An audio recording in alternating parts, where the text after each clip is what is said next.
Eu lembro como se fosse hoje a primeira vez que coloquei o caderno embaixo do braço e saí. Sempre soube que seria tudo muito difícil. Eu tentei elaborar um plano, mas a verdade é que eu mal sabia por onde começar. Vaguei por ruas, avenidas, shoppings, centros comerciais. Dormia tarde, acordava cedo, mas desistir nunca esteve nos meus planos. Eu sabia que o meu maior adversário nesta jornada seria eu mesmo. Por isso, aprendi a transformar derrota em vitória, decepção em motivação, cansaço em determinação. Transformar um caderno numa empresa.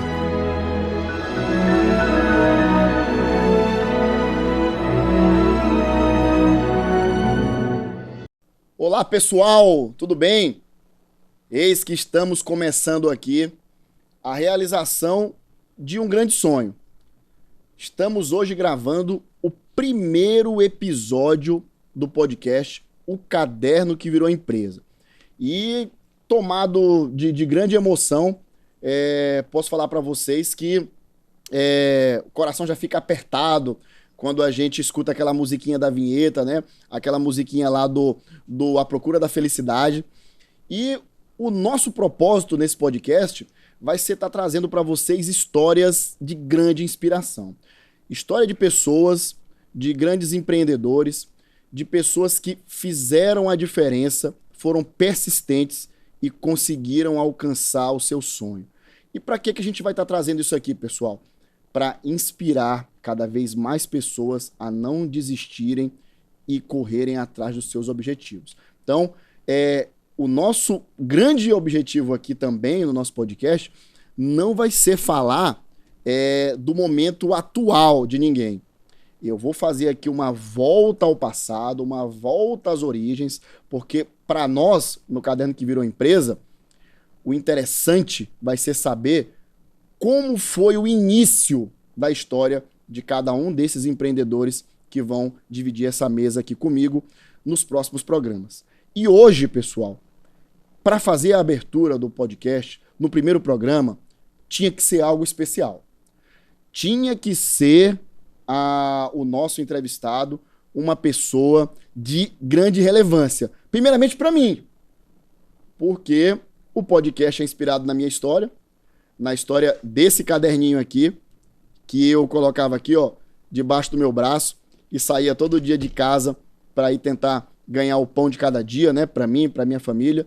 Então, nada mais justo do que no primeiro episódio do Caderno que Virou Empresa, eu trouxesse aqui uma pessoa que me inspirou e me inspira todos os dias, e eu tenho muito orgulho de dizer que é um amigo, e eu vou trazer agora para vocês aqui essa pessoa que vai abrir com chave de ouro o nosso Caderno que Virou Empresa. Então, pessoal, com vocês, meu grande amigo, inspiração, Francisco Rocha. Seja bem-vindo, meu amigo.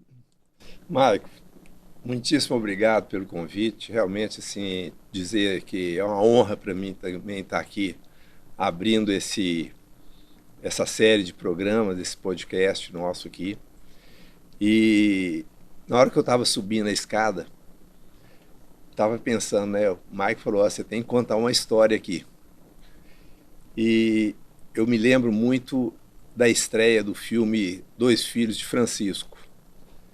E por uma coincidência, eu estava saindo de casa, liguei o rádio na CBN, e era no outro dia da estreia, e os repórteres fazendo entrevista lá com os dois cantores e tal.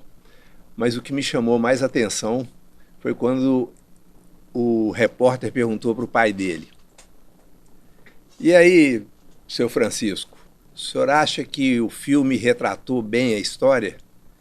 Ele respondeu assim: foi muito pior.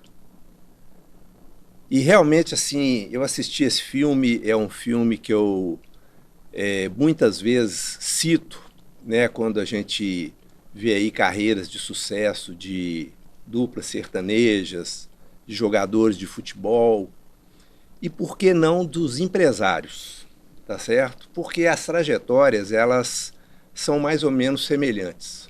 né? Tem um componente aí muito forte que é uma persistência, né? Aquele negócio do desistir jamais. Então eu gosto, né, de citar muito esse filme, né, em muitas oportunidades, já fiz isso. E por que não aqui hoje, né? Porque só conta a história os vencedores, né? Então, eu chegar aqui hoje nesse seu podcast aqui me honra muito, né? Mas também é uma oportunidade da gente trocar algumas experiências e contar um pouco, né, de por que eu estou aqui agora, nesse momento, participando desse seu programa. A nossa chegada aqui no Maranhão foi em 1989. Eu, na verdade, eu sou engenheiro, ainda, né, é um título que eu tenho ele com muita honra. É a primeira coisa aqui, né? É que todo mundo quer saber, né? Como foi que esse mineiro veio parar em São Luís do Maranhão? Como foi isso aí, né? Então, eu tenho uma empresa de engenharia até hoje, né? Sou um engenheiro, sou especialista nessa área de mobilidade urbana e fui convidado por um cliente meu que eu tinha em Belo Horizonte e ele tinha também uma empresa rodoviária muito grande. Tinha acabado de comprar uma empresa aqui em São Luís, que era a Amazonense, desculpe, Maranhense. Maranhense, Maranhense. transporte Maranhense, urbano, né? é aqui do Quatraque. Empresa Maranhense. Exato. Ia haver uma concorrência aqui, uma licitação, e para uma linha que é a do Jardim Primavera, né? Isso eu estou falando aí de 30 anos atrás. E eu vim aqui para São Luís preparar toda a documentação, tinha uma parte técnica que precisava ser preparada e preparei a licitação, ele foi o vencedor e a prefeitura então autorizou a entrada dessa nova linha, esse novo serviço aqui no Quatraque. Nessa época o Quatraque tinha 60 mil habitantes. Hoje... Tem uns 150 mil. Mais que dobrou a população. Mais que dobrou. Só que, como ele tinha outras linhas ali no Quatraque, eu idealizei um sistema para melhorar o atendimento. Eu já tinha feito as pesquisas, visto como é que funcionava lá a operação do Quatraque, e realmente era caótica, porque eram pontos de ônibus dispersos, né, o ponto final. Então a pessoa soltava um ônibus no Quatraque 3, o outro soltava no Quatraque 4, o outro soltava no Quatraque 2. Só que um não combinava com o outro. E aí o que acontecia? Vinha na avenida, de repente passava 3 ônibus indo para a cidade e o passageiro que chegava logo depois esperava um tempão para poder ser atendido. Sim. Então eu idealizei um sistema, ia entrar mais uma linha, que é a do Jardim Primavera. Então eu idealizei um sistema que o ponto de soltura ia ser único, tá certo? Para a área. Então eu soltava o ônibus de um lugar, ele fazia um itinerário no 3, no 4 e tudo, mas depois entrava na avenida, que era onde realmente tinha muito passageiro. E essa implantação foi um sucesso tão rápido, assim, que logo saiu na imprensa, né, a melhoria que tinha acontecido no Quatraque e tudo. E o secretário de Obras e Transportes nessa época era o Rubem Brito. E ele me convidou para ir até a secretaria e me convidou para poder fazer um plano para São Luís. Um plano de transportes, que era mais ou menos repetir o que eu tinha feito. O sucesso do Quatraque na cidade inteira. Bom, esse sistema hoje ele é bastante conhecido. Esse sistema integrado de transportes que tem aqui, até hoje, rodando aqui em São Luís, é um projeto nosso. E eu entreguei esse projeto no final da administração do Dr. Jackson Lago. Aí começou a administração da doutora Conceição. Aí eu voltei aqui para explicar o plano, falando que era importante e tal. E o Pedro Fernandes, né, que era o secretário de obras, falou, mas nós temos outros compromissos aqui que tem que tirar os ônibus da Rua do Sol, né? Uma rua cheia de casarões, Sim. 200 ônibus por hora lá e tal. Descia para ir até na Cajazeiras, né? Exatamente, é. E isso era um transtorno, e isso era um dos compromissos de campanha da doutora Conceição. Aí eu peguei e falei, olha, se você aceitar, eu posso ajudar vocês a fazer isso aqui. Como eu tinha um plano pronto na mão, o que eu fiz? Eu vi qual que era a situação que eles estavam, o que eles precisavam fazer, e fiz uma transformação nas linhas que, primeiro, a Praça Deodoro era um inferno para pegar o ônibus ali. Eu acho que todo mundo que pegou ônibus na Praça Deodoro há 20 anos atrás, 20 e poucos anos atrás, sabe como é que era. Eu, muito, muito, É, né? muito, muito. E aí, nessa transformação na Praça Deodoro, lá tinha 3 pontos, eu transformei em 16 pontos, 16 paradas seletivas, e criei um ponto na Avenida Beira-Mar, onde hoje é o terminal da Praia Grande, porque no nosso projeto ali seria o terminal da Praia Grande. Então o ponto de ônibus ficou na avenida, mas assim que começou a funcionar, a gente viu, pô, o negócio é por aqui mesmo, está indo bem. Aí a doutora Conceição nos autorizou a fazer o projeto do terminal da Praia Grande. Aí Foi o primeiro terminal de integração, né? Exatamente, foi o primeiro terminal de integração. Aí resolveu o problema do anjo da guarda, que era uma questão seríssima também de transportes e tudo. E eu me ofereci para viabilizar uma das expertises que a gente tem, exatamente para estudos de viabilidade técnica econômica, e levei esse estudo junto com o Pedro Fernandes, que era o secretário na época, ao BNDES. O estudo foi muito bem aceito lá, estão começando lá a viabilizar recursos que na época era 35 milhões de reais, é como se hoje fosse mais ou menos uns 200 milhões de reais para investir no sistema. E aquela coisa interna, porque um financiamento ele requer um protocolo, né? E então o negócio parou no meio e tal. Aí acabou a administração da doutora Conceição, voltou o Jackson Lago, doutor Jackson. Aí eu volto ali, o doutor Jackson, o BNDES tem um recurso, eles querem emprestar esse dinheiro para a prefeitura e tal, o estudo já está aqui e tudo. Aí ele chamou o doutor Pado Nazareno, que era o secretário de transportes na Lembro. época, falou, doutor Pado, o senhor vai fazer isso aqui, mas a orientação é do doutor Francisco, viu? Eu quero que a gente tire esse dinheiro do BNDES. E, Maico, 2 anos depois dessa decisão do Dr. Jackson, a prefeitura foi lá e assinou o pedido de empréstimo, e é o dinheiro que fez várias obras, né, na São Luís, Rei de França, né, que era uma situação muito complicada das bicicletas, e passava muito ônibus lá também. E lá nós fizemos uma calçada mais larga, Sim. que ali tem uma ciclovia. Sim. O problema é o mau uso e principalmente falta de manutenção, mas é uma via importante, né? Tinha muito problema de segurança ali por causa de bicicleta, né? Na época não tinha tanta motocicleta, o pessoal andava muito de bicicleta. Bom, mas o fato é que esse dinheiro fez várias obras aqui de infraestrutura, foi dinheiro para construir os outros 4 terminais que existem aí e tudo. E hoje o sistema até precisa de mais terminais.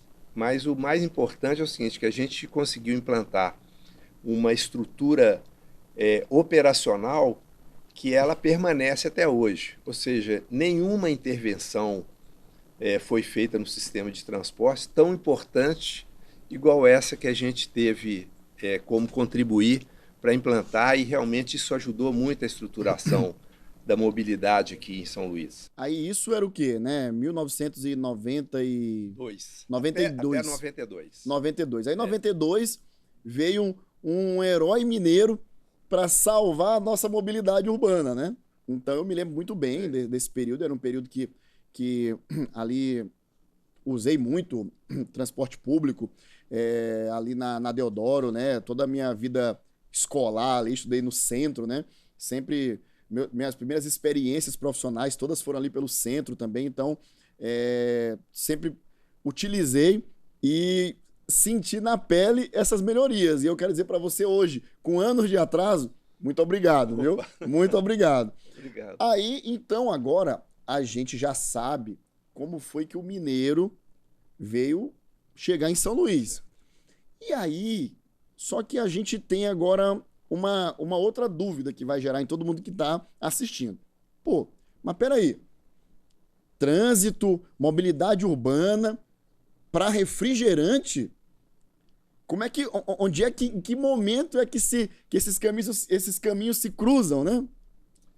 Então, essa passagem também é muito interessante. São, digamos assim, episódios que acontecem na vida da gente. Às vezes um evento, uma palavra, né, muda todo o cenário. Eu, além de ter uma filial da empresa em São Luís, inclusive eu tenho uma empresa que é fundada aqui, né, agora no dia 17 de março, ela vai fazer 30 anos, né, que é a Vertran. Essa empresa é uma empresa de engenharia que nós temos, ela tem a sede aqui em São Luís. Mas, além de São Luís, eu tinha muito trabalho em Uberlândia, trabalho em Contagem, em Minas Gerais, e também trabalho em Campinas. Então, eu viajava muito estruturando equipes, né? Hoje, até, só resumidamente, é o seguinte, a Vertran hoje é uma empresa nossa que anda sozinha, tá certo? Eu tenho um corpo técnico, tem lá mais de 90 pessoas, entre engenheiros e técnicos e tudo.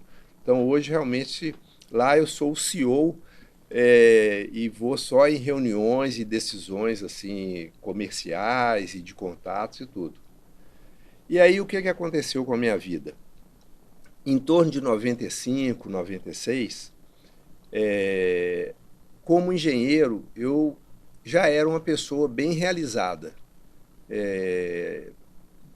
Tinha um bom patrimônio, uma vida, digamos assim, de muito trabalho, mas uma vida mais ou menos tranquila, né? Então, eu estava com 50 anos e essa pessoa que eu vou citar agora, né, que é o Rodrigo Biagioni, é um amigo meu de infância e é de uma família que é fabricante de refrigerantes. Então, eu cresci em frente à casa do Rodrigo. E eles eram 5 irmãos e eu sempre andei com 3 deles, que era um da minha idade e 2 mais novos, né? Mas era amigo dos 5 lá. E um dia eu estava com o Rodrigo no Minas Tênis, era uma festa junina, a gente estava em pé, tomando uma cerveja, e do nada, conversando sobre negócios, a coisa toda, o Rodrigo virou para mim e disse: Chico, por que você não leva mate couro lá para o Maranhão? Eu gosto de resumir. Mas espera aí, ele perguntou por que você não leva mate couro ao Maranhão, porque você já estava aqui no Maranhão com um negócio, sim, né? Sim, eu já tinha um negócio aqui. Aí eu gosto muito de falar essa frase: não dê ideia para engenheiro. Porque de uma cerveja em pé ali, em pé, informal, o que nós temos hoje aqui foi a Psyll. Então guarde esse momento, hein? O ano era 1997. 1997, no Minas Tênis, em Belo Horizonte. Isso. Numa conversa informal, tomando uma cervejinha. Numa festa junina. Numa festa junina, nasce pela primeira vez o embrião da Psyll Indústria de Bebidas. Exatamente. E quando eu falo assim, não dei ideia para engenheiro, que isso é uma característica minha. Quando eu pego algum assunto, eu gosto de adentrar, estudar e pesquisar. E fiquei com essa ideia na cabeça. Aí, um dia, aqui existia uma rede de supermercados que era Lusitana. Lusitana, lendário. Aí passei numa Lusitana, vi lá o que tinha de refrigerante, passei em outras, tal, andei em alguns bairros aí. Isso tudo só somente com aquela conversa. Só a partir daquela A conversa. partir daquela conversa você ficou com aquilo, veio ao Maranhão, porque você tinha que vir aqui Sim, eu vim frequentemente. aqui com uma certa regularidade. Peraí, deixa eu dar uma olhada aqui. É. Sim. Aí, anotei as coisas e procurei o Rodrigo e falei assim, Rodrigo, olha como é que é a situação lá. Tá certo? Basicamente, aqui tinha a Coca-Cola e a Antártica, que eram os dois fornecedores de De produtos, né? produto. E eu lembro que existia também uma marca que hoje é nossa, que é a Geneve, A Geneve. e existia o Jesus também, né, que era um refrigerante, os dois cor-de-rosa, aquela coisa toda. Mas numa conversa com o Rodrigo, ele falou assim, olha, Chico, me chama de Chico, ele falou assim, eu vou fazer uma coisa para você. Vamos testar, então, como é que vai ser a aceitação do Mate Couro. E aí, o que eu fiz? Nós organizamos uma recepção, um lançamento. Na época, era o Quatro Rodas. Sim, que era hoje é o Blue Tree. hotel, é o Blue Tree. E eu procurei umas pessoas que eu já conhecia aqui também, bastante gente, tudo. E comecei a montar um cerimonial com essa pessoa, né? De quem que a gente convidaria para poder fazer esse lançamento e tal. E numa tarde de uma sexta-feira, nós então ali naquele jardim ali da piscina ali do Quatro Rodas, nós então fizemos o lançamento do Mate Couro aqui em São Luís. Era um refrigerantezinho da garrafa verde, né? Exato, é. É um refrigerante que ele é fabricado em Belo Horizonte há 76 anos. Ah, já tinha uma história... Não, ele já era um refrigerante muito tradicional lá e realmente é um sabor assim diferenciado, né? Eu tomei Mate Couro. Eu tomei Mate Couro. Bom, e aí eu montei uma distribuidora, comecei como uma distribuidora de bebidas com o nome de Refrinor, lá na Avenida Guaxenduba, que é ali perto do Anel Viário. Sim, perto da Cefaz, por ali, Exatamente, né? é. Então eu comecei ali e dos meus vendedores... Revendendo o Mate Couro, né? Eu trazia uma carreta de Belo Horizonte, punha no nosso depósito, aí eu comecei a entrar numa área que eu não tinha experiência nenhuma, que foi contratar vendedores, né, mexer com um varejo que eu não tudo tinha foi sozinho, você na frente, fazendo tudo, contratando vendedor, tudo. E eu tinha trazido de Belo Horizonte para administrar a Vertran aqui, dois amigos, um casal, a Miriam, que é administradora, e o Paulo Henrique, que é engenheiro. Inclusive, quem construiu a fábrica lá foi o Paulo Henrique.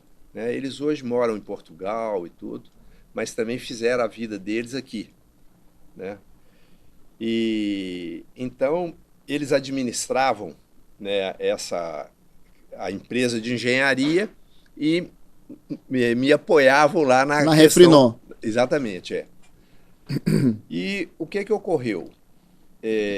Nós começamos a entrar no comércio e eu vou inclusive contar um episódio que é marcante para mim do ponto de vista de quando eu me tornei vendedor de refrigerante. Opa, agora sim. Fique à vontade. Mas, então começamos a pulverizar aí, vender aqui e tudo. Você lembra qual foi o primeiro lugar que você vendeu, o primeiro Mate Couro? O primeiro lugar que você colocou? Para mim, o primeiro lugar que eu vendi Mate Couro, que eu falo assim, essa venda fui eu que fiz, foi pro Lusitana. Pro Lusitana. E esse caso do Lusitana, ele para mim, ele é a revelação, né, do vendedor que tinha aqui dentro de mim. Né? É lógico que como empresário de engenharia, eu vendia, mas a venda técnica na engenharia é totalmente diferente, né? Que você faz contratos longos, né? E a venda do varejo é um negócio ali, um episódio, depois tem outro, tem outro, tem outro. Mas eu tinha um vendedor chamado Uta. Uta. E aí eu vim aqui, como é que tá indo? Tá. E a Lusitana? Não, a Lusitana nós não conseguimos entrar.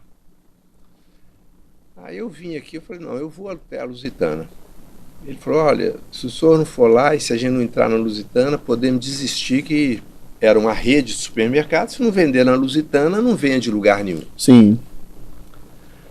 Aí eu vim e eu vou citar o nome porque eu já falei com ele uma vez, ó, a culpa da Psyu tá aqui é sua, viu?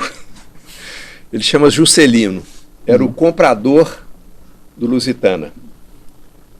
Aí o Uta já tinha tentado várias vezes com ele, aí eu cheguei para aquela entrevista, né? Sala de espera de vendedores, aí tá na sua hora. Aí cheguei para ele, me apresentei, Juscelino, eu sou fulano de tal, sou o Francisco, eu tenho uma empresa de engenharia aqui, mas eu vi que tem uma oportunidade para trazer um produto aqui.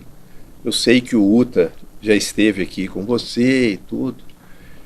E ele falou assim para mim, eu não vou comprar esse seu produto, não. Oh. Esse seu produto é muito ruim. Aí eu falei assim, ô Juscelino, isso é um produto tradicional de Minas Gerais, né? Tem mais de 50 anos que ele é fabricado lá em Minas, né? Um produto nobre e tal. Ele falou assim, olha, eu falei, você já degustou? Ele falou, degustei, não gostei. E as outras pessoas? Olha, eu deixei aquele produto que você trouxe aqui, ele está ali junto com onde que as faxineiras ficam, eu sei que uma ou outra vai levando aquilo ali e tal. Aí eu falei, mas eu precisava de uma oportunidade aqui. Ele falou assim, olha, eu não vou comprar esse seu produto. Se você quiser, você conversa com o seu Manel, que é o diretor da empresa. Aí eu falei assim, eu posso ir conversar com o seu Manel? Ele falou, pode. Em 5 minutos eu vendi pro seu Manel. Agora, qual foi o segredo da venda pro Manuel? Chegou lá e falou o que para ele? Ele me ouviu, entendeu? Porque eu queria mostrar, olha, isso é um produto tradicional de Minas Gerais, é um refrigerante que tem uma participação importante no mercado, né? Fala-se inclusive das propriedades medicinais, porque o mate couro ele é feito de erva mate e chapéu de couro. Então é uma infusão, né, de ervas, é um produto misturado com semente de guaraná também. Então, assim, é um produto muito saudável, né? E então, assim, ele foi bastante receptivo e realmente eu falo, eu gastei 5 minutos para convencer o seu Manuel, que era o diretor, né, da empresa, e ele foi realmente uma pessoa que abriu um espaço espetacular para a entrada nossa. Agora imagina só, né? E que ano era isso? 1997. Agora imagina se você recebe o não do Juscelino e vai embora. Não existia Psyu. Não existia Psyu. Exatamente. Se você recebe o não do Juscelino e não tenta ir falar com o diretor, com o Manuel, ali tinha acabado tudo. Exatamente, Mas muitos anos depois eu encontrei com o Juscelino, que ele tinha um comércio, eu acho que ainda tem aqui no Quatrac, e eu não o reconheci, porque ele estava de barba e tal. Aí ele falou assim, eu conheço muito o senhor. Eu falei assim, de onde?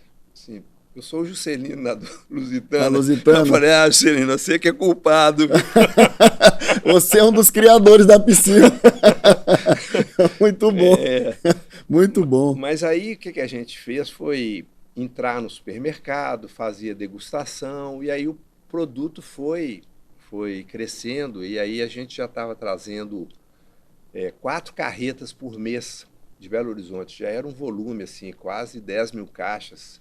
Isso, hoje a empresa vende 500, mas vender 10 mil caixas daquela forma, era um produto único, né?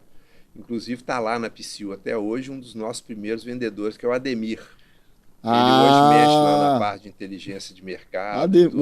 O Ademir só tem 23 anos de 20, Psyu, né? é, A Psyu ele tem tem, 20. não, ele tem 25, porque é 23 na Psyu, mas ele já trabalhava comigo em an- 98, an- 97, 98. Antecede, então, até a Psyu, né? Exatamente, é.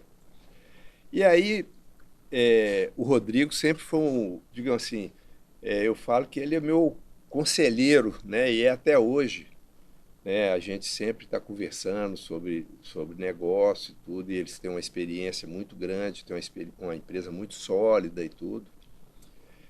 E nesse crescimento da, Do do Maticoro. Bate-Couro, ele um dia me chamou e falou assim: "Ô, Chico, seus volumes estão crescendo", e eles subsidiavam, ou seja, ele me vendia quase que pelo preço de custo, porque trazer um refrigerante de 2.500 quilômetros de distância tem um custo logístico alto. Nossa Senhora.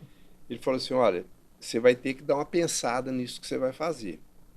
Ou você suspende a sua operação porque ela vai ficar muito cara, ou então você constrói uma fábrica. Que, Qual que é a decisão? que legal, né? Caminho mais difícil. Vamos construir uma fábrica." Vamos construir uma fábrica, né? Agora, olha só, né? E essa conversa com o Rodrigo foi em que ano? Foi 98, Noven... mais ou menos da metade de 98 para frente. Para frente, no segundo semestre ali de Exatamente, 98, né? Então ali, o seu amigo Rodrigo, que é lá um dos proprietários do Maticoro, em Minas Gerais, chega para você e diz, ou acaba ou constrói uma fábrica, né? É uma escolha fácil, né? É uma escolha fácil. Você deve ter decidido rápido, né? Bem rápido, né? E aí eu fiquei pensando nisso aí, e numa viagem de Belo Horizonte para aqui, para São Luís, eu então escrevi um documento que é uma página, na verdade. Eu tenho essa página guardada, inclusive depois daquele dia que a gente conversou, eu falei: "Poxa, eu tenho quase certeza do local que ela está." E eu escrevi entre Belo Horizonte e São Luís uma carta chamada assim, Direito a um Sonho. E foi nessa carta que eu criei a Psyu, que eu criei a Refrinor, como indústria, ou seja, eu vou construir uma indústria em São Luís, entendeu? E nessa carta, eu lembro muito bem como que eu idealizei a fábrica. O Rodrigo tinha me falado que eles tinham comprado uma linha nova e que eles iam tirar uma linha mais antiga da fábrica. Sim. Aí, nessa carta, eu escrevi: "Bom, então o que eu vou fazer? Eu vou comprar o terreno, eu construo um galpão e vou chamar o Rodrigo para ele entrar com essa envasadora, essa linha completa dele." Aí descrevo como é que eu funcionaria, digamos assim, essa Você sociedade. traçou ali todo o seu plano, né? Exatamente. Como ia funcionar toda a estrutura do negócio. Exato. Né? E aí voltei, né? Depois disso aí, um dia voltei e falei assim: "Ô Rodrigo, já que você tirou essa linha, você não quer fazer um negócio comigo? Você entra numa sociedade em que vocês entram com essa linha." Aí ele falou: "Chico, essa linha é uma linha que dá tanto problema pra gente, ela tá muito velha, ela é obsoleta, tá certo? Fazer qualquer coisa disso é uma aventura." Ou seja, ele foi muito claro para mim e eu bastante inexperiente. Ou seja, né, eu pensei uma coisa que ele falou: "Olha, isso aí não tem cabimento um negócio desse, porque você não vai... Você pôr um negócio desse para rodar, primeiro que você imagina uma linha que já devia estar trabalhando lá, sei lá, 20, 30, 40 anos. Só de você desmontar e transportar Trazer para outro para cá lugar, não tá ia certo? chegar Exato, nas melhores condições, né? E aí, digamos assim, ele mais ou menos descartou essa questão e a questão da sociedade, até porque a empresa deles lá é uma empresa familiar, mas é uma SA, então não é uma coisa assim que digamos assim, igual, por exemplo, lá na Psyll, eu posso tomar uma decisão e essa decisão é toda sob minha Sim. responsabilidade. Então é uma coisa, né, diferente, né? E aí eu vi que não tinha esse caminho e então eu falei, bom, tem que viabilizar de outra forma. Ou seja, a montagem da fábrica ela já virou uma decisão interna minha. E aí eu comecei então a fazer um planejamento, né? Como que eu vou construir uma indústria. Você chegou ali e falou assim, olha, naquela carta, o título dela, ele é muito sugestivo, né?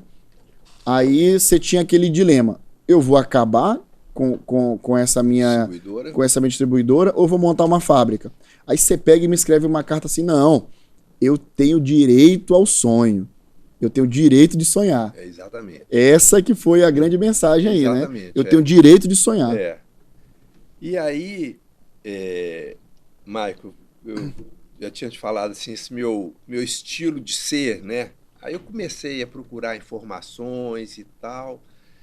E aqui, internamente, existia, né, uma companhia de distritos industriais, né? Então eu procurei a Secretaria de Indústria e Comércio, e fui muito bem recebido lá, expliquei que eu tinha ideia de fazer uma indústria, o que o governo facilitaria nisso. Aí eles me mostraram, olha, nós temos o distrito industrial, lá tem terrenos, o governo vende esses terrenos a um preço subsidiado, mas você tem um prazo para construir a indústria. E aí eu fui montando um planejamento e fiz o primeiro orçamento do que seria esse investimento. Aí falei assim, eu não tenho dinheiro para fazer isso, né? Você assustou lá com o número, né? Nesse tempo você já tinha olhado o terreno, onde poderia ser? Já tinha olhado o terreno, mas não decidido pela compra. Sim. O que eu fiz foi fazer esse apanhado. Aí nessa época, coincidentemente, um grande amigo meu também, nosso mesmo grupo lá, que é o Zé Maurício, ele tocou durante muitos anos para a família que ele era casado, a siderúrgica em Açailândia, que chamava Vale do Igarapé, não faltou o nome. Sim. Essa indústria existe lá até hoje, uma siderúrgica. Então, de vez em quando, ele vinha no avião deles aqui e eu vinha com ele. Ele vinha até São Luís e tudo. Vale do Pindaré. Vale do Pindaré. Vale do Pindaré, a usina siderúrgica. Ela existe até hoje, é de um outro grupo. Em Açailândia, né? Em Açailândia. Então, numa dessas viagens que eu vim com ele, eu falei, Zé Maurício, estou pensando em fazer isso, assim, e tal, tal. E ele, coincidentemente, ele estava se desligando da Pindaré, porque eles tinham vendido a Pindaré. Aí, começamos a montar, então, uma empresa, que aí transformada, ele entrando na Refrinor, e nós, então, partindo para a construção da fábrica. Aí o que eu fiz? Aí fui ao Secretaria de Indústria e Comércio, comprei o terreno, eles me ofereceram o terreno que fica até hoje? 3 localizações. Foi a primeira vista, foi aquele, o que está até hoje?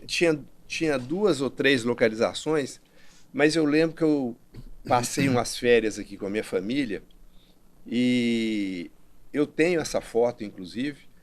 Do outro lado da avenida, eu subi com meus meninos, eram pequenos nessa época, né? Isso em 97, então a Camila, que é a mais velha, ela tinha 16 anos, 98. Ela tinha 17 anos, 17, 15 e 13. E a Mônica também. Aí subi lá nesse morro, olhamos lá, falei assim, esse terreno aqui tá ótimo e tudo. Era só um mato que tinha ali na frente. E aí eu estava providenciando para comprar o terreno e aí me ocorreu que para fazer uma fábrica de refrigerante precisava de água. Então eu falei, bom, primeiro o risco que eu vou correr, eu tenho que mandar fazer um poço. Então contratei uma empresa, né, que é a mesma empresa que nos atende lá até hoje, e chama Hidrosonda, né, que é uma empresa muito tradicional aqui. Então eles foram lá e fizeram um poço para mim.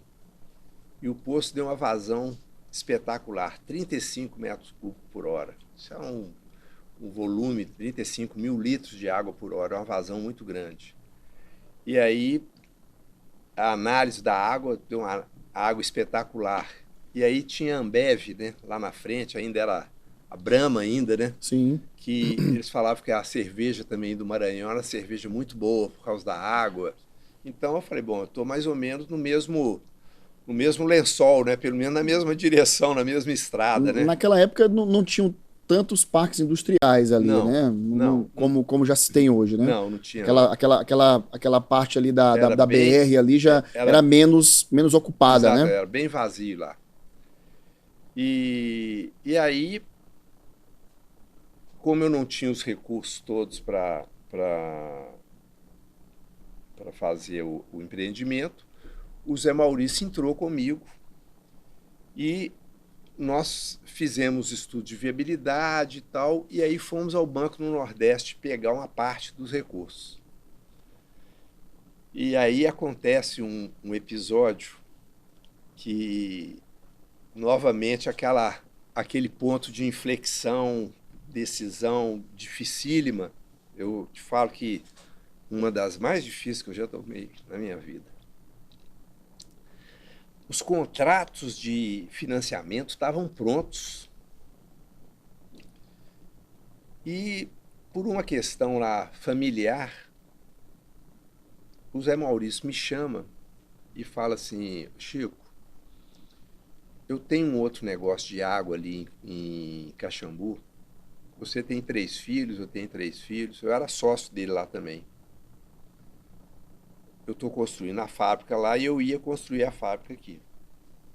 Aí o Zé Maurício falou assim, Chico, eu não vou entrar nesse negócio com você. Eita. Com os contratos prontos. Contrato pronto para assinar para os financiamentos sair. Eu falei, nossa, mãe, que isso, Maurício? Ele falou, não, a Marinês e tal. E, infelizmente, inclusive, há 5 meses atrás, o Zé Maurício faleceu, sabe? Um amigão nosso. O Zé Maurício que você está É, falando agora, né? é. E então ele falou isso comigo, eu falei, nossa senhora, falo muito isso, viu? O ano era 98. 98 ainda, né? 98. Aí, 98 foi um ano intenso, né? muito, muito. Aí eu com essa dificuldade tremenda, por quê? Para você tirar um dinheiro no banco, você tem que dar um patrimônio 30% maior do que aquele dinheiro que o banco vai te emprestar. Então eu já tinha separado uma parte do meu patrimônio, ele e o dele, mas quando ele sai do negócio, saem as garantias.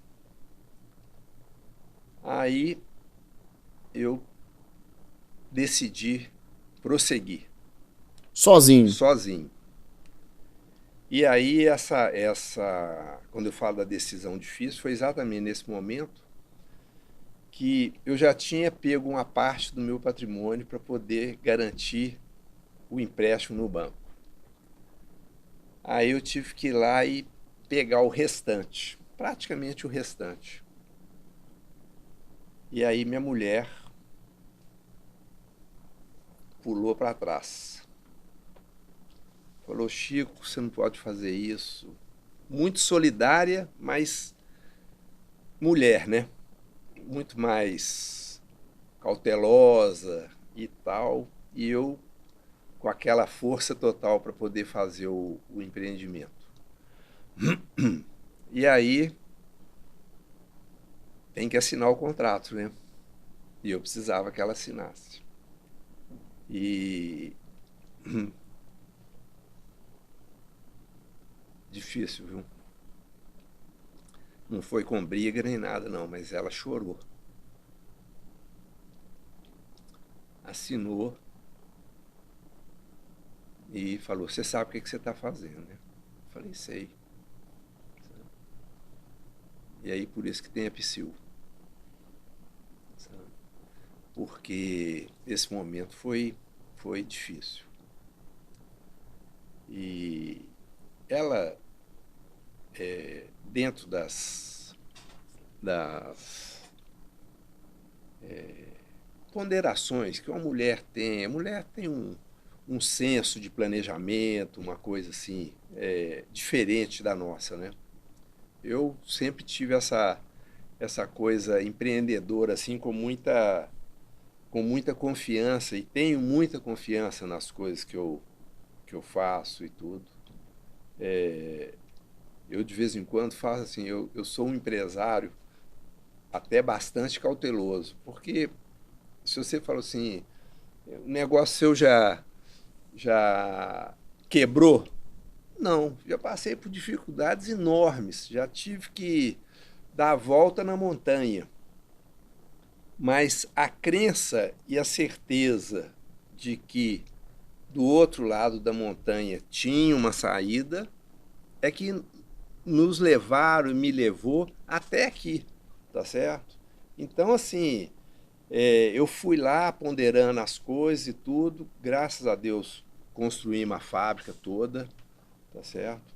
Colocamos a fábrica para funcionar, colocamos produtos na praça. Então, ou seja, essa trajetória que eu tinha traçado lá no Direito a um Sonho, ela foi cumprida. Então, assim, se alguma vez assim, tem recurso do banco, vamos fazer isso, vamos comprar um carro, nada. 100% dos recursos que eu peguei no banco, eles estão dentro da Psyll, entendeu? Então, esse itinerário, né, que a empresa traçou, não foi um itinerário do acaso, foi um itinerário da determinação, da persistência, da crença. Então, esse empréstimo que nós fizemos ao Banco do Nordeste foi em 2008. Em 2009, em 1998. 98. Em 2009, ele estava totalmente quitado. Entendeu? E a Psyll já tinha uma... Agora, peraí. A gente veio aqui do Mate Couro, aí você foi lá, conseguiu viabilizar o terreno, conseguiu viabilizar o recurso para construir a fábrica, mas aí você ia fabricar o quê? Mate Couro? Não. Aí qual que era a ideia? Eu iria fabricar mate couro, mas eu teria que ter uma linha de refrigerantes. Você tinha que ter um produto próprio. Um produto próprio. E aí, até uma boa lembrança, viu, Maico? É que foi a criação do nome Psyll. Aí com certeza todo mundo é curioso para saber, né? Essa história é uma história... Então, o meio meu mesmo é o meio da engenharia, né?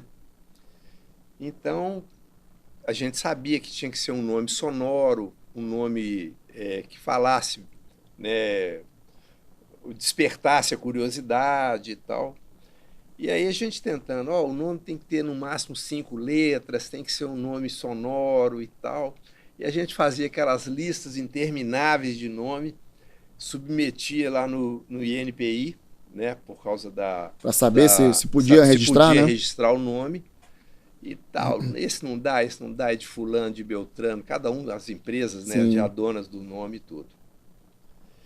E eu tenho uma funcionária que também trabalha comigo desde que ela era estagiária de administração. Ela hoje é a diretora da empresa lá que mexe com todo o administrativo e financeiro, que é a Eliane. E o marido dela é engenheiro também, amigo nosso e tudo. Um dia a Eliane entra no escritório cedinho e chega na minha mesa, assim, na minha sala, e fala assim: Francisco, Marcelo falou para você testar a Psyll. Assim, do nada, ela chegou lá... Isso que eu tô te falando, assim, desse jeito. Marcelo falou para você testar a Psyll. Testa Psyll. Eu falei, nossa, mãe, esse nome é bom demais, Eliane. Aí testou, deu que não tinha ninguém registrado esse nome.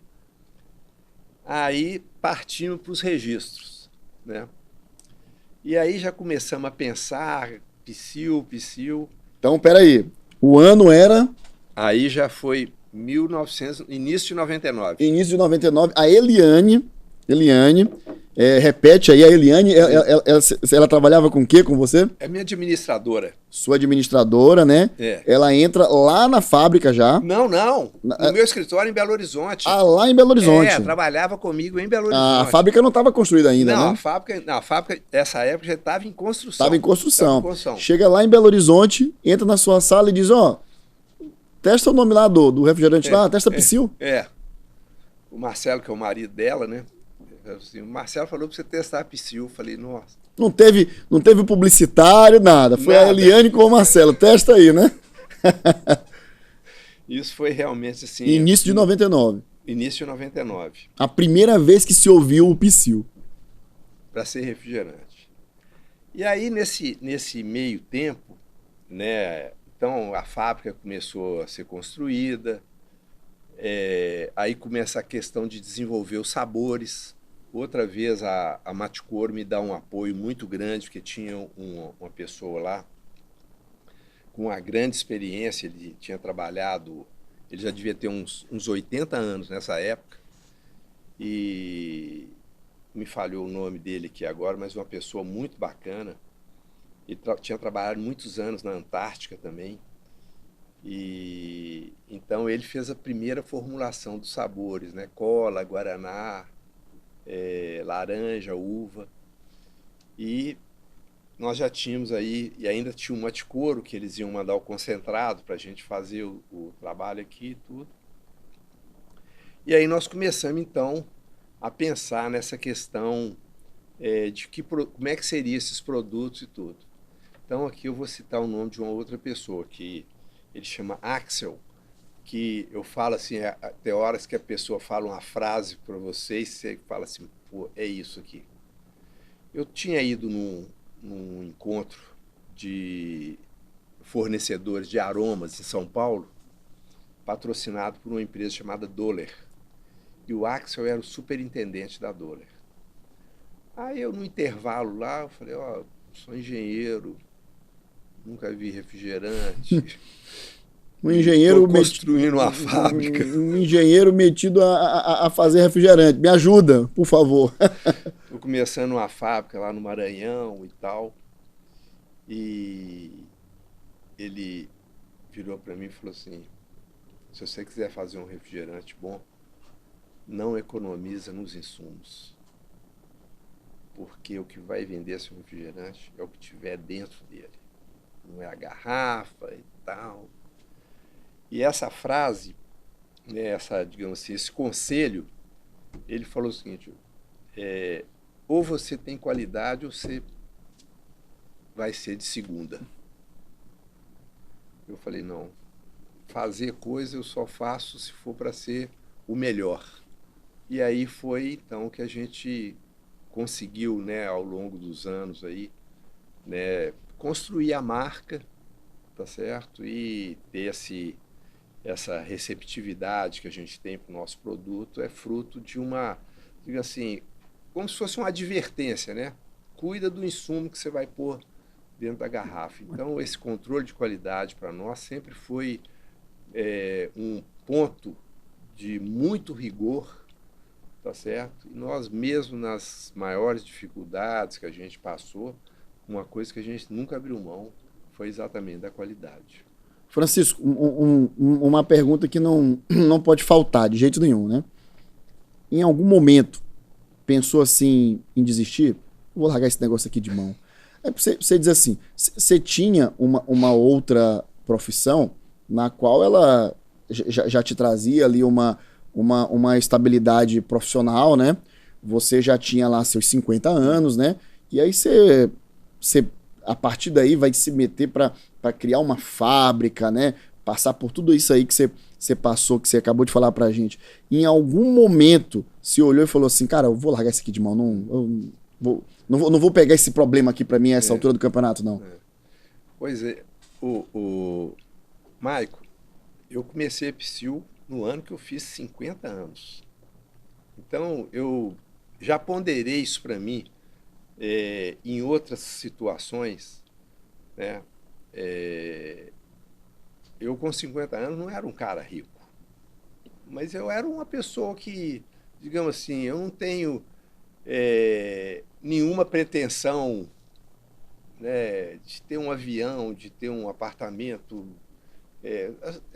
em Dubai, né, igual o Edmar gosta de brincar.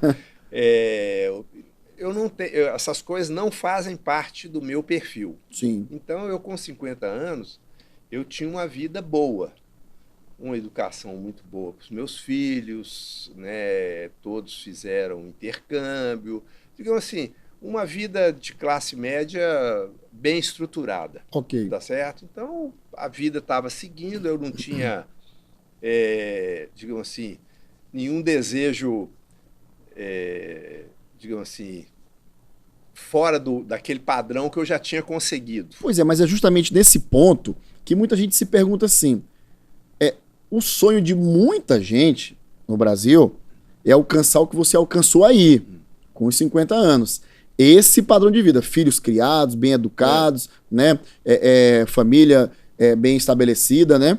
O sonho de muita gente é chegar até aí. E aí, o que passa pela cabeça de muita gente diz assim, mas por que você foi se meter com essas coisas então, homem? Por que você não foi descansar, né? O que te moveu a fazer isso?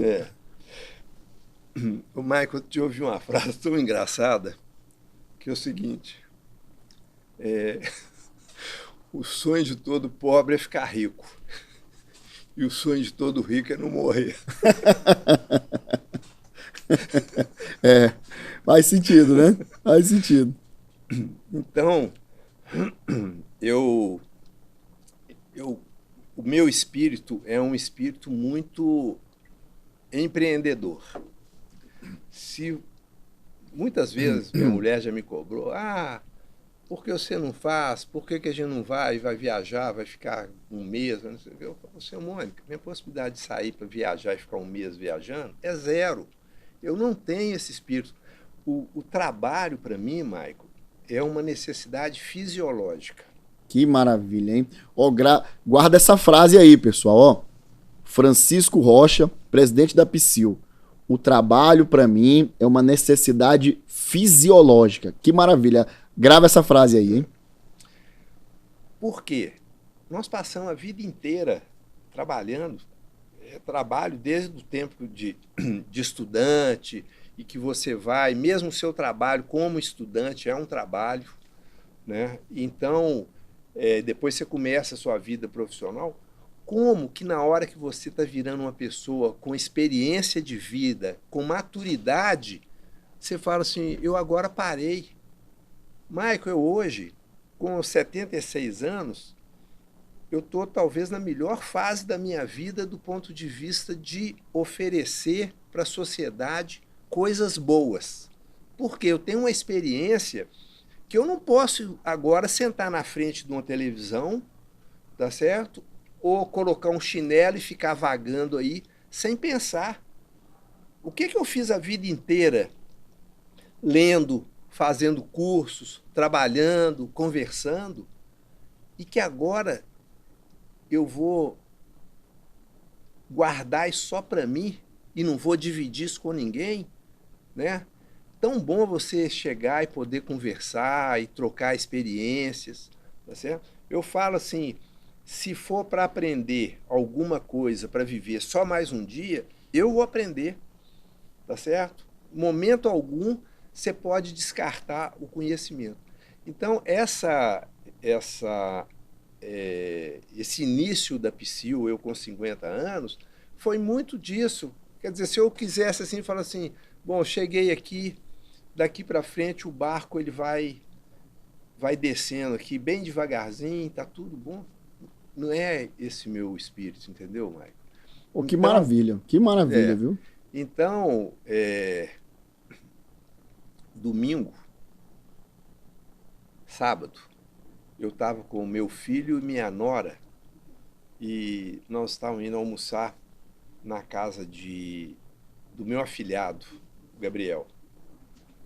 Aí eu estava no banco de trás, minha nora estava dirigindo, meu filho no banco da frente e eu com o filhinho dele, o Gabriel, que é meu neto mais novo, no banco de trás. Aí nós estávamos indo, estávamos conversando sobre o negócio de trabalho, eu falei assim, ô Lucas, meu sonho é eu chegar com 80 anos e a Vertran ter um volume de contrato para mais 3 ou 4 anos. A minha nora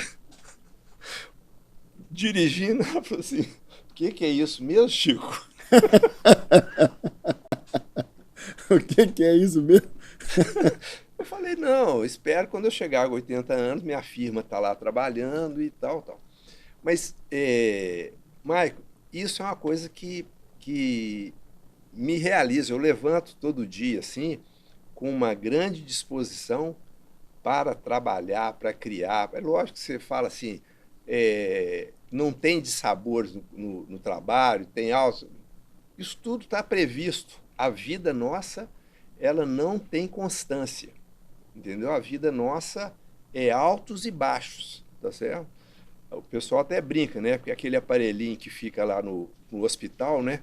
Quando ele para, é uma linha só e Acabou. acabou, tá Acabou. É certo? verdade. Então, o que eu faço hoje é muito nesse sentido, né? Por que a Psyll está sempre lançando novos produtos? Por que a gente está pensando em expansão e tudo?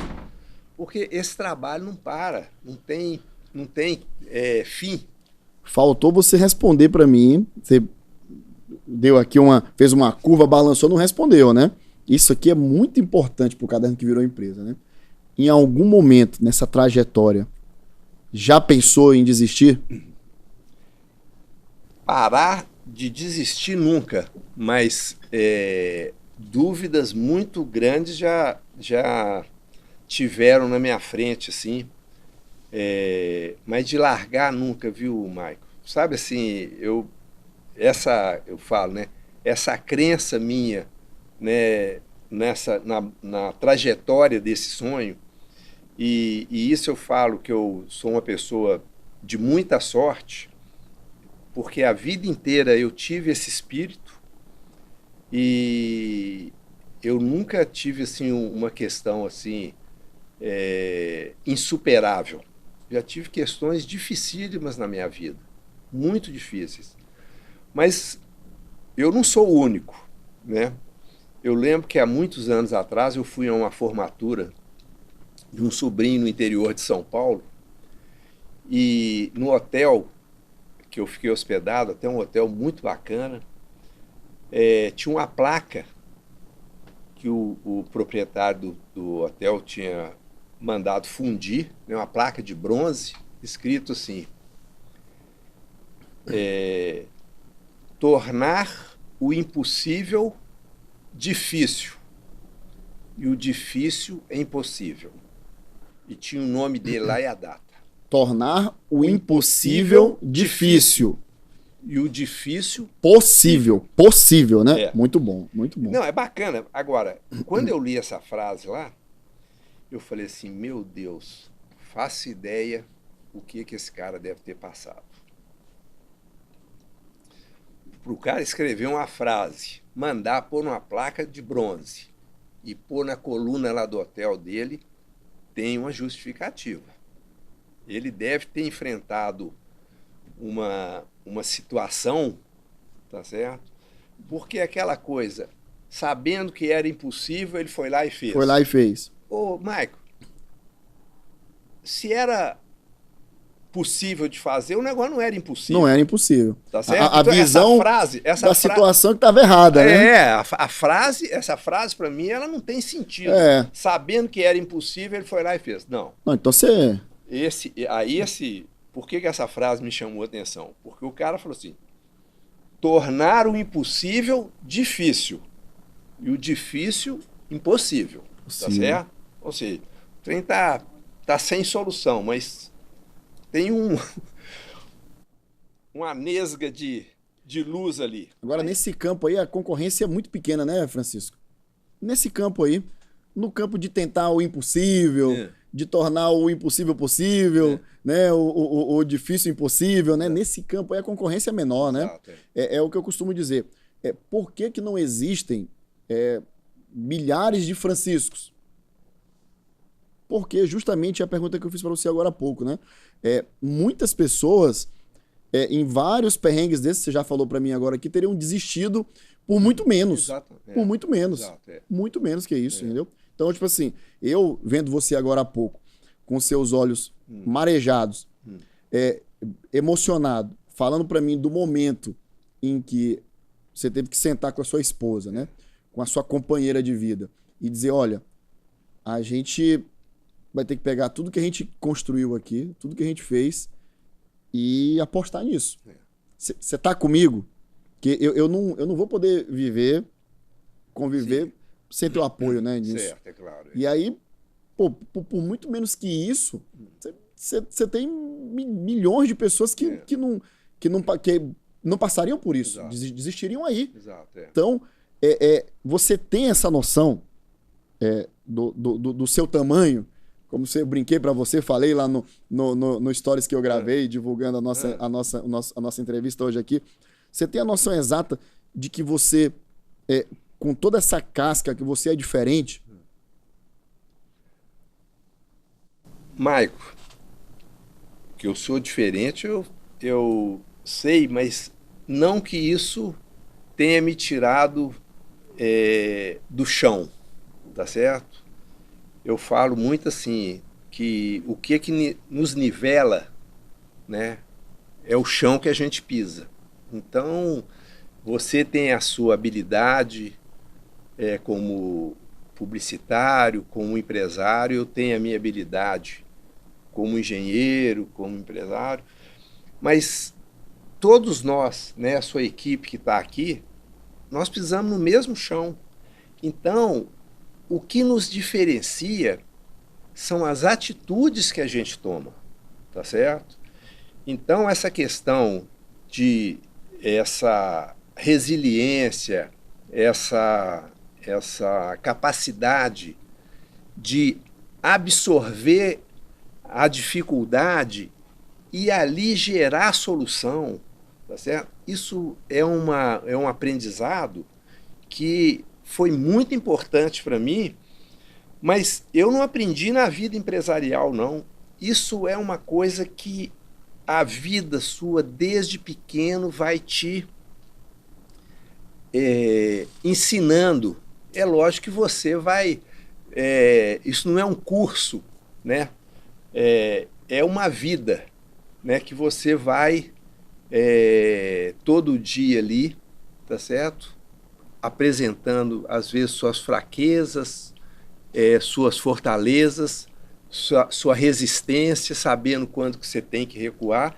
E é lógico que o tempo, à medida que vai passando, ele vai te habilitando muito mais a você ouvir e saber como que é o diálogo, né?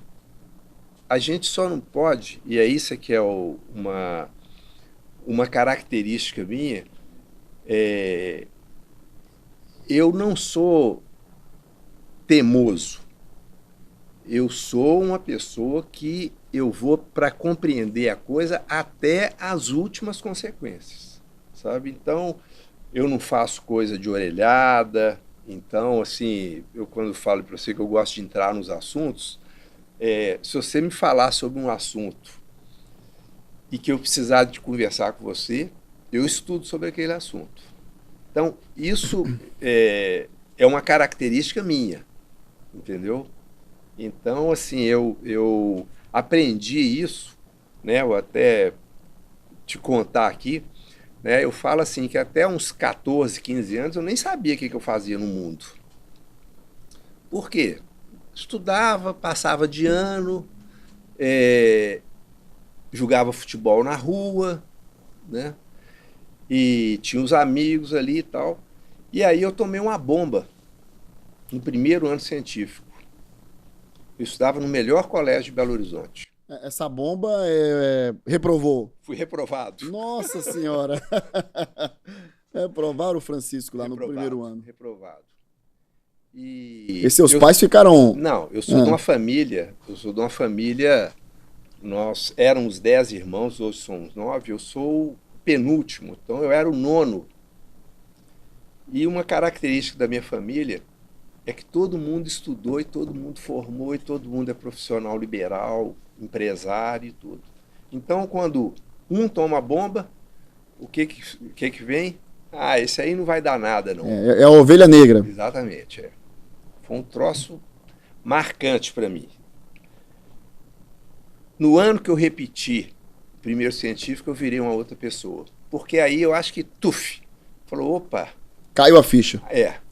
O mundo exige um compromisso, uma disciplina, entendeu? E realmente isso aí eu falo que, quando eu falo assim que eu não sabia quem que eu era, assim, muito nesse... Qual que é meu papel, né? E realmente, né, essa reprovação, ela moldou o Francisco, entendeu? Aí, a partir daí, eu virei uma outra pessoa. Você falou pessoa, né? Então, o que eu fico muito curioso para saber também, nessas trajetórias, são aquelas pessoas, né? Que sem elas não seria possível a gente trilhar esses caminhos, né? E existem pessoas que contribuem um pouco menos, pessoas que contribuem um pouco mais, tem aquelas pessoas que são imprescindíveis, né? E aí, esses dias, você me mandou um vídeo lá no Instagram, e eu gosto muito que quando você me manda aqueles conteúdos lá, são muito bons, que tratava de uma pessoa falando sobre a esposa, né? Ser o pilar ali da casa, né? Que a mulher que é a pessoa que faz crescer, né? E aí eu fico imaginando assim, qual foi aí a importância da Mônica nessa trajetória da Psyll? Que a Mônica é um personagem que as pessoas não conhecem, né? Não. Você é muito discreto com essa relação assim familiar, né? Até porque moram em outro estado, né? Então, não participam da sociedade aqui maranhense, mas assim, qual foi a importância, né, da Mônica nesses 23 anos aí, nessa trajetória da Psyll? Bom, eu até... Primeiro, um conceito que eu tinha como empresário, né? Na verdade, eu formei em engenharia, fui fazer curso de pós-graduação, né, nessa área de mobilidade urbana. Voltei, eu tinha um emprego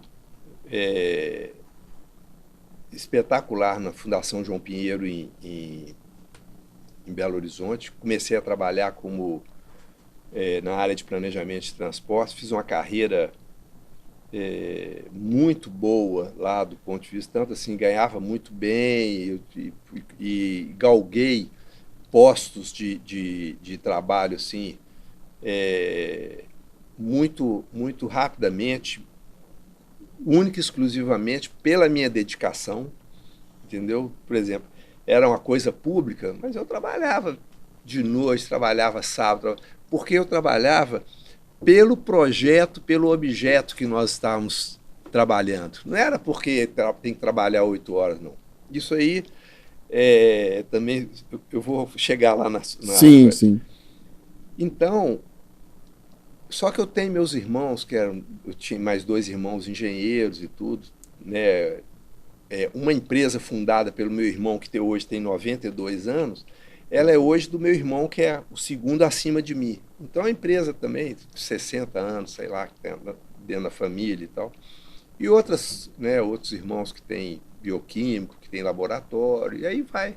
Então é uma família muito de empreendedor. E eu, embora trabalhando no setor público, bem posicionado e tudo, eu era doido para ser empresário. Aquele negócio dentro da gente, lógico que eu via meus irmãos, E um dia eu dei esse salto sem asa, né? Tá certo? Você também já fez isso, você sabe como é que é, né? Muito bem. Você sabe que tem que voar, mesmo que você não tenha asa. Pula com o paraquedas desmontado, vai montando o paraquedas durante a queda e tenta abrir, né? É desse jeito. E empresarialmente, e eu tenho uma família, tanto a minha família de origem, dos meus pais, quanto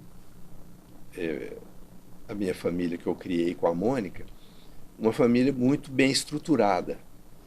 E eu tinha esse conceito de o empresário bem-sucedido, ele tem uma família bem estruturada também. Porque conta muita história, né? O cara é um grande empresário, na família dele, os filhos dele são isso, aquilo. Isso aí é um negócio que a minha família seria a minha primeira prioridade, tá certo? Eu jamais deixaria, né? Mas eu sempre fui uma pessoa que eu precisei de viajar muito para trabalhar. E essa retaguarda aí dada pela Mônica, ela é fundamental. Ela não gostava dessa frase que um irmão meu falava, que eu vou falar aqui agora, porque ela achava que ele falava isso para poder tirar a culpa das coisas que tinham acontecido na família dele. Meu irmão falava assim: o filho é filho da mãe. O filho é filho da mãe. Mas isso é uma verdade. Se a mãe for uma pessoa boa, os filhos serão bons. Os filhos serão bons, entendeu? O pai pode ser bom, se a mãe for ruim, vai ter problema, entendeu? Então, eu falo que é lógico que tem uma convivência excelente com meus filhos e tudo, mas quem deu esse caráter, aquele negócio do dia a dia, aquela empurrada, aquele acompanhamento, foi ela. Então, eu falo que o meu sucesso empresarial também o débito, né, o crédito disso aí é dela também, porque eu nunca, graças a Deus, eu nunca viajei falando assim, o que meu filho adolescente, solto aqui em Belo Horizonte, vai fazer? Nunca, entendeu? Então é esse suporte, a tranquilidade, né, que te dá. A pessoa poder sair de casa e digamos assim, deixar a casa lá para trás tem um peso muito grande. Agora, Francisco, olha só, se você hoje pudesse olhar agora para franciscos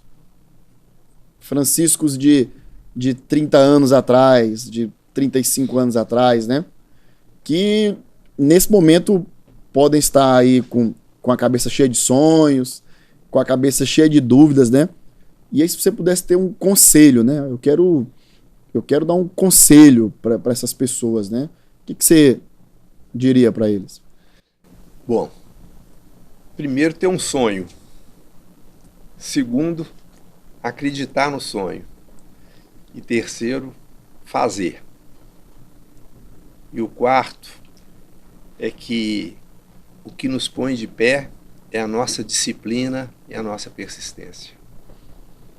Então, se você não tem disciplina e se você não tem persistência, o caminho fica bem mais pesado, né? Então, eu considero que fora teu plano, fora teu sonho, né, eu acho que disciplina e persistência, elas são muito importantes para você chegar na sua realização, né? Eu atribuo tipo assim, se eu cheguei até aqui, se eu hoje tenho esse privilégio de contar um pouco da minha história, eu falo que tem duas coisas aí nisso: disciplina e persistência. Disciplina e persistência, né? Muito bom. Francisco, olha, assim, tô aqui bem, né? O coração chega a ficar apertado, né? Da gente escutar tanta coisa legal, né? História de tanta superação, tanta coisa, né, que a gente tem que abrir mão, né? Por quantos e quantos momentos você teve que abrir mão da convivência dos seus filhos, né, com a sua família, para poder hoje poder ajudar tantas outras famílias, né? Sim. Como você ajuda, né? Então, só tenho só a te agradecer, né? Assim, eu costumo dizer o seguinte, certa vez, eu vou contar uma história agora. Certa vez, uma pessoa que trabalha comigo falou assim, Maico, por que tu faz tanta coisa aí com o Francisco, né? Que danado que tem o Francisco que tu fica, né, dedicando tanto tempo teu para as coisas aí com o Francisco. Eu falei para ele, olha, no dia que você tiver a oportunidade de conhecer o Francisco, conversar com ele pelo menos meia horinha, aí você vai ter essa tua resposta aí imediatamente.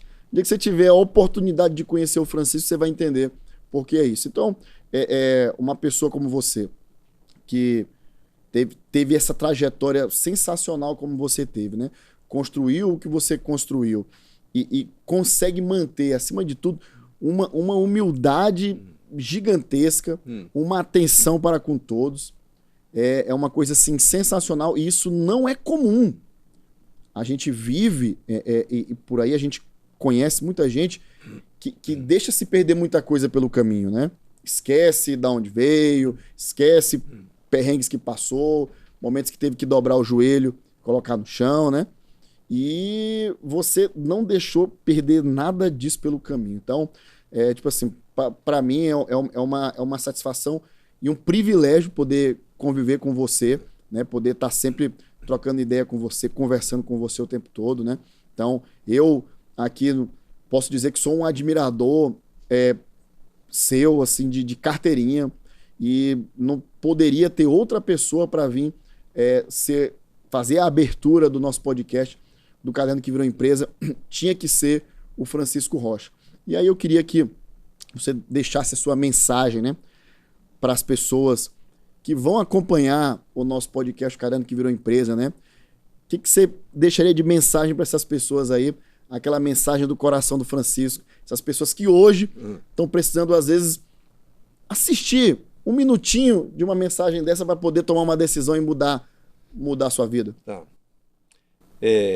Bom, Maico, primeiro te agradecer pela oportunidade, mais ainda pelas suas palavras, muito delicadas e tudo, você pode saber que estão todas aqui no coração, mas eu acho que uma característica minha da minha raiz, de onde que eu vim, da minha família, né? Minha mãe sempre foi uma pessoa assim, muito católica, e nossa família é muito grande, muitos irmãos, né? Meu pai era advogado e tudo, mas a gente tinha essa questão, né, quando se destaca, e você é uma pessoa humilde e tudo. Minha mãe, por ser uma pessoa católica, ela era uma pessoa atuante, minha mãe fazia parte da ação católica e tudo, mas esses princípios do respeito, do amor ao próximo, tá certo? Essas coisas sempre foram muito fortes dentro da minha casa. Então, se hoje, né, você me com tantas palavras assim elogiosas para mim, eu te falo que isso foi uma coisa que veio de onde eu vim, tá certo? O meu ambiente familiar sempre foi um ambiente muito bom, tá certo? A convivência com meus pais. Eu e meus irmãos, nós somos muito amigos, assim, de convivência quase que diária. E minha mãe nunca deixou nós dormirmos brigados. Não tinha isso lá em casa, entendeu? Irmão, beijo irmão. Então, eu acho que todas essas coisas assim marcam muito a gente. E hoje eu me sinto assim uma pessoa que aprende muito, porque para aprender você tem que ser humilde. Então, muitas vezes, né, e você me pediu para falar, dar um recado para alguém, o que impede as pessoas de aprender é a arrogância. O que impede as pessoas, às vezes, de progredirem na vida, fazerem uma boa carreira, é a arrogância. A arrogância é o contrário da humildade, né? A pessoa que tem arrogância, ela não está aberta para o aprendizado, tá certo? Então, eu te falo, eu aprendo todo dia com muitas pessoas. Não é pelo nível social, não é pelo nível intelectual da pessoa, não. É porque eu gosto de me relacionar com pessoas, tá certo? Cada um, se a pessoa tem uma característica mais arrogante, mais, tá certo? Então, assim, eu acho que essas coisas, né, eu falo que é muito essa questão da humildade que você citou aqui, e eu já ouvi isso de outras pessoas também, porque assim, eu não tenho não carrego comigo essas vaidades, eu sou fulano, você é Beltrano, eu sou assim, você é essa. Eu, graças a Deus, isso aí nunca fez parte do meu dia a dia, tá certo? E, inclusive, assim, o meu filho, um dia na minha casa, depois de eu receber uma pessoa muito importante lá, eu recebi depois uma pessoa muito simples e tal. E meu filho devia ter uns 10, 11 anos, quando essa segunda pessoa saiu lá de casa, ele veio atrás de mim e falou assim: pai, você trata todo mundo igual, né?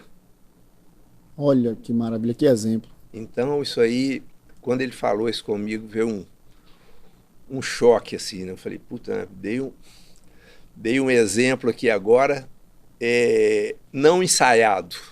Ou seja, né? Puro. Meu pai falava muito isso. As palavras ensinam e os exemplos arrastam.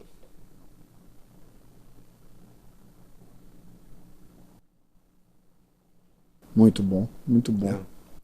Francisco, bom, mais uma vez, muito obrigado por você ter tirado um pouquinho do seu tempo para poder vir compartilhar conosco, né, um pedacinho da sua história.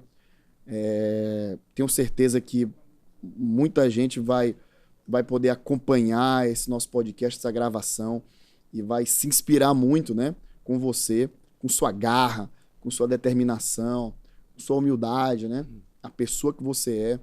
E mais uma vez eu digo, não tinha como começar o podcast O Caderno que Virou Empresa com um outro convidado que não fosse o Francisco Rocha, porque todos esses valores que nós acompanhamos hoje aqui são os valores, são os ingredientes que certamente vocês vão poder encontrar em todas as outras pessoas que vão sentar nessa cadeira aqui. Não existe fórmula mágica, não é isso que eu estou querendo dizer. Não existe receita de bolo para ter sucesso, não existe receita de bolo para você poder construir as coisas, não. Mas existem ingredientes que são indispensáveis. E estes ingredientes, certamente, você vai encontrar em todas as histórias das pessoas que venceram. Pode procurar. Todas as histórias de pessoas que venceram, você vai encontrar esses ingredientes, os ingredientes que o Francisco mostrou pra gente hoje aqui. Então, meu amigo, tenho orgulho de dizer isso pra você, meu amigo, muitíssimo obrigado pelo seu tempo, Obrigado. para você ter podido vir compartilhar com a gente aqui um pouco da sua história hoje. E o que ficou marcado para mim, né? Aqui nós temos um direito a ter um sonho, né? Nós Sim. temos o direito de sonhar, um direito nosso. Você naquele dia, lá naquela viagem, né? Pegou aquela folha e no momento que tinha que fazer uma decisão crucial, você chegou lá e escreveu. Por que eu vou parar, né? Eu tenho direito a um sonho. Tá aí. Olha onde é que esse sonho já te levou, né? Isso. Toda essa família, que essa família aqui nessa mesa representa as centenas, né, milhares de famílias que indiretamente e diretamente você já pôde ajudar a criar os seus filhos, a formar os seus filhos, né? E a terem também uma vida muito boa, né? Então, muito obrigado. Quer deixar um abraço final aí para sua família Psyu, para todo mundo que te acompanha? O Maico, primeiro que eu queria também te agradecer e dizer que a admiração que você manifestou aqui, ela é recíproca também. Obrigado. Você sabe que para mim é motivo de orgulho.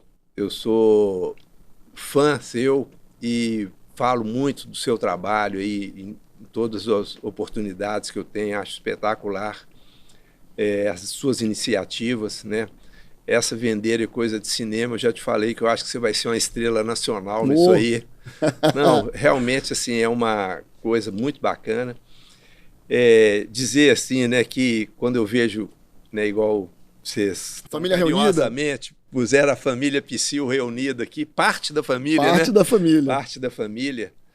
Te falo que é um orgulho ter construído essa marca aqui no Maranhão. É um orgulho, assim, muito grande. Eu me sinto, assim, muito privilegiado por ter tido essa oportunidade de fazer isso aqui. Então, deixar a Psyu como uma empresa perene, uma marca, né, que vai continuar gerando impostos, vai continuar gerando empregos, né, vai continuar ajudando ao desenvolvimento do Estado, isso aí é um ponto de realização muito forte para mim. Agora, se você perguntar se eu tinha pensado em chegar até aqui, não. Eu tenho um sonho, né, que era de fazer essa construção, só que a gente vai cada dia alcançando novos patamares aí. Mas muitíssimo obrigado, Maico. Eu que agradeço. A Psyu é sua. A Psyu é nossa. É nossa. A Psyu é do Maranhão. Muito obrigado, muito obrigado. Valeu. Obrigado mesmo, Maico. Todo mundo tem direito a um sonho. Todo mundo tem direito ao sonho. Ficou marcado hoje aqui a frase do Francisco. Pessoal, até o próximo O Caderno que Virou Empresa. Beijo grande pra todo mundo. Valeu.